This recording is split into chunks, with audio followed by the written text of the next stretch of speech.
Job, chapitre 30.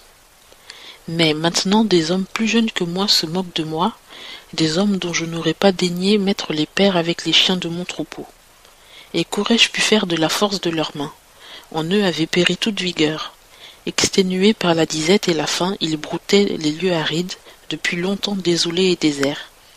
Ils cueillent l'herbe sauvage près des buissons, et la racine des genêts est leur nourriture. On les chasse du milieu des hommes. On crie après eux comme après un larron. Ils habitent dans des torrents affreux, dans les trous de la terre et parmi les rochers. On les entend braire dans les buissons, ils s'entendent pêle-mêle sous les chardons. Race impie, race sans nom, qui avait été chassée du pays. Et maintenant je suis le sujet de leurs chansons, je fais la matière de leurs propos. Ils m'ont en horreur, ils s'éloignent de moi. Ils ne craignent pas de me cracher au visage. Parce que Dieu a détendu la corde de mon arc et m'a humilié, ils ont secoué tout frein devant moi. Cette engeance se lève à ma droite, ils poussent mes pieds, ils construisent contre moi des routes pour me nuire.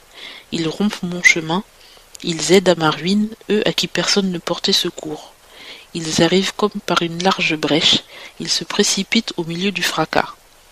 Toutes les terreurs se tournent contre moi, elles poursuivent ma prospérité comme le vent, et mon bonheur a passé comme un nuage. Et maintenant mon âme se fond en moi, les jours d'affliction m'ont atteint. La nuit perce mes os et les détache, et ceux qui me rongent ne dorment pas. Par la violence extrême de mon mal, mon vêtement se déforme.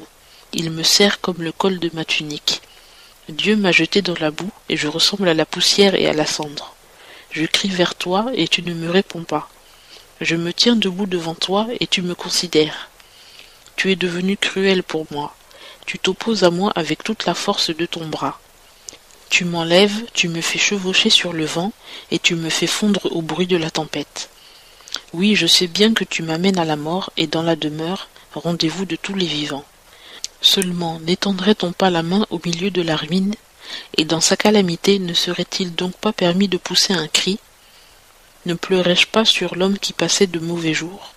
Mon âme n'était-elle pas affligée à cause du pauvre? J'ai attendu le bonheur et le malheur est arrivé. J'espérais la lumière et les ténèbres sont venues.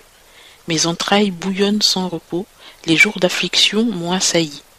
Je marche tout noirci et non par le soleil. Je me lève dans l'assemblée et je crie. Je suis devenu le frère des chacals et le compagnon des autruches. Ma peau se noircit et tombe.